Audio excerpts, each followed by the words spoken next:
Stewed chicken with homemade recipe. Good morning, I am Viti. This is Grandma's kitchen, and today I'm going to prepare the stewed chicken that my grandmother used to make. I assure you that it's super good, it turns out tender, the sauce is sweet, it's amazing. Family recipe. Now I'm going to open the door. Well friends, here we go with the ingredients one by one. First chicken, 6 chicken thighs, 6 or 7 chicken thighs, that's enough. We also need an onion, a whole onion. Half a small red pepper or a whole one. A fresh tomato. 4 cloves of garlic. A glass of white wine, about 200 milliliters. And half a liter of chicken broth. If you don't have chicken broth, beef will do. A little bit of ground black pepper. Who doesn't want to pose for the photo? Well, he's going to endure because he's going to come out. There's ground black pepper, also olive oil. And finally salt, the inexcusable salt. I remind you that as always, I also leave you the ingredients well detailed below in the text box. And if not, hit pause, grab a pen and paper and jot it down from the screen. Come on, let's start the recipe. You'll see what a simple and good little recipe this is. First, season the chicken with salt and pepper. We're going to add coarse salt. And also freshly ground black pepper, which gives it a super good touch of flavor and aroma. There it goes, we season our shanks well. The first step is already done, although it may not seem like it. Come on, a cutting board. We're going to cut the onion into very fine pieces. My grandmother used to do it this way. She would make some cuts. Downwards. And then others in the other direction, making something like a grid. Like this and like this. And to the other. Walk there. There. And there. It's quite complicated for me.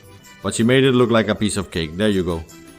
Then we chop it up small, and to the size we want, we look for some small cubes. More or less like these.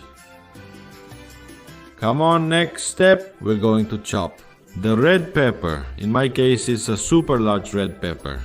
So half is enough for me. If they are peppers of a normal size, then you can throw it whole. We cut them into sticks. We will patiently break them down into small cubes, little by little, one by one. There it goes. Pum pum pum.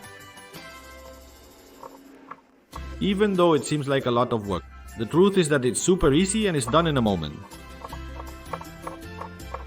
I know we usually go big on this channel, but this recipe is from my grandma and we have to follow it exactly as is. There it goes in giving it more stick. Well, I have chopped up more or less a piece, then I will continue with the rest. And you have to be left with cubes like these, they are small. Come on, next. The tomato has to be peeled.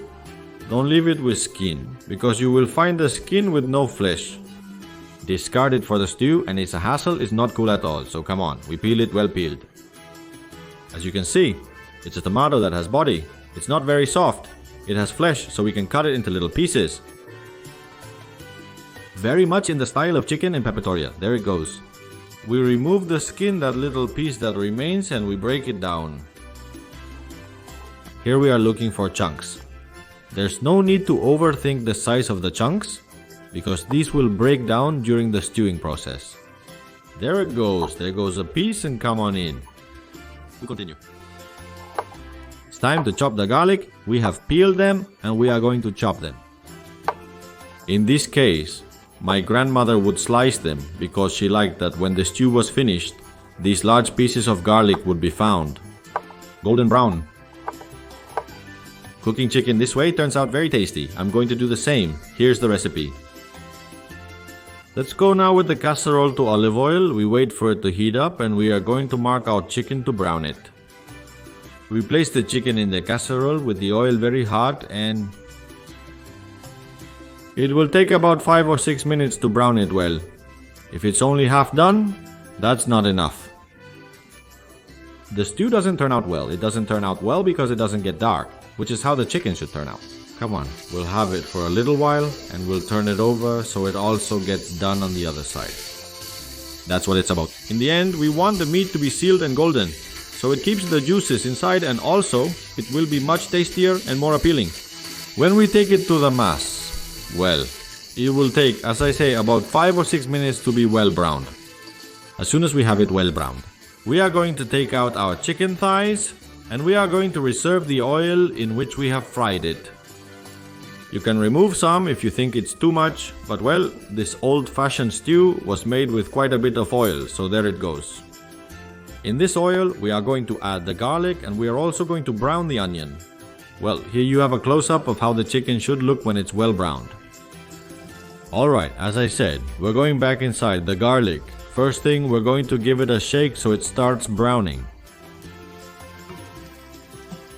It won't take long, you have to pay attention because in 20 or 30 seconds they will be browned enough. We move them and in doing so they flavor the oil and our stew will turn out much nicer. Then, in. As soon as they get a bit of color, we will add the onion.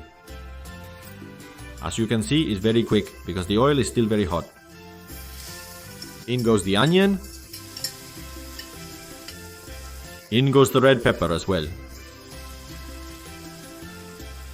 A pinch of salt. Stir and let it simmer on low heat for about 5 minutes.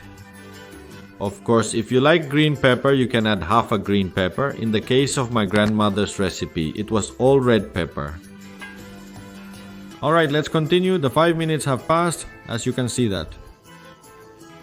This onion and this pepper and these poached garlics look great. Next, add the tomato. We add the tomato and we're going to cook for another 5 minutes to low heat. We stir so that it integrates and we will cook for 5 minutes on low heat. There we go. Once the time passes, the stew, these vegetables will look like this. We must continue adding ingredients, such as the wine.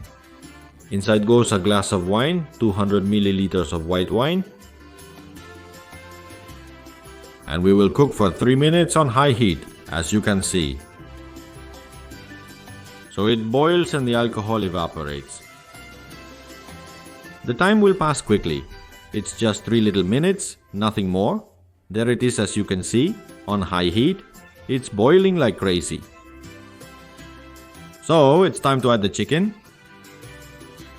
We reintroduce the chicken into our pot. Are you setting up the Tetris, placing the chicken pieces as you can or as you want? Inside, I recommend that the little juice that the chicken has released while resting on a plate or a dish, where you have placed it, you reincorporate it into the stew, because it gives a lot of flavor. Come on, last little chicken leg. I have it ready now, and at this step I'm going to give it a personal touch, which is to add a good handful of fresh parsley, because it gives a lot of presence to the dish, and it also tastes super delicious. Alright, let's continue with Grandma's recipe. We add the chicken broth. If you don't have chicken broth, beef broth or even vegetable broth will do. And if not, you can make it with water, which is also very tasty. Cover leaving a small gap in the pot open for evaporation and cook for 45 minutes over medium heat. Half an hour has passed. Can you see how good it looks? Let's give it a stir so that the sauce integrates, binds together and becomes even thicker. My grandmother used to do this trick during the stew, 3 to 4 times. We cover it again, remembering to leave a slot for it to continue evaporating. And when those 45 minutes have passed, our chicken will look as you see in the picture. Super golden on the outside, it's tender, the sauce is thick, it's sweet. As you can see, this chicken is absolutely amazing, highly recommended. Moreover, these are simple ingredients and preparation for a big chicken like the one pictured. Ready? What is it missing? Well, more parsley. We need to give this chicken some color. We add a touch of fresh parsley. Now on the table. And why don't we serve a portion to make your mouth water? Here I have a close-up. We place a thigh. And I'm going to drizzle it with this thick and sweet sauce. So cool. As you can see, it turned out great. Almost as good as my grandmother's, which is unbeatable. And of course tasty, soft and but very presentable. I hope you liked the stewed chicken recipe, following my grandmother's steps. And if so, could you give me a like? Turn on the bell to receive notifications from the channel. 2 videos a week? And why not follow me on Instagram? Love stewed chicken with grandma's recipe.